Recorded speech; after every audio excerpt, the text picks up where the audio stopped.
Welcome back to ClearTask. Today we are looking at a simple but powerful trick: how to use the sum formula directly inside a Microsoft Word table. If you thought you needed to open Excel just to add up a few rows or columns, I have good news for you. You don't. Let's dive right in. First, open your Microsoft Word document that contains your table of numbers. Click inside the exact blank cell where you want your total to appear. This is usually at the bottom of a column or the far right of a row. Next, look at the ribbon at the top of your screen. When you are inside a table, a special menu appears. Click on the Layout tab located under Table Tools. Make sure it is the Table Layout tab, not the General Page Layout tab. Now look towards the far right side of the ribbon and click on Formula. A dialog box will pop up.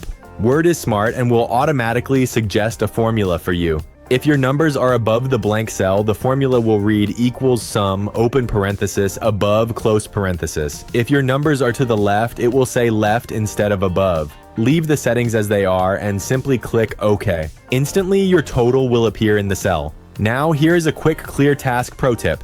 Unlike Excel, Microsoft Word does not automatically update this total if you change one of your original numbers. If you need to edit a value in your table, simply highlight your total, right-click, and select Update Field. You can also just press F9 on your keyboard to instantly refresh the sum. And that's it! A clean, simple way to calculate totals right inside Word. If this helped you streamline your workflow today, please like the video and subscribe to ClearTask for more straightforward professional tutorials. Thanks for watching and see you in the next one.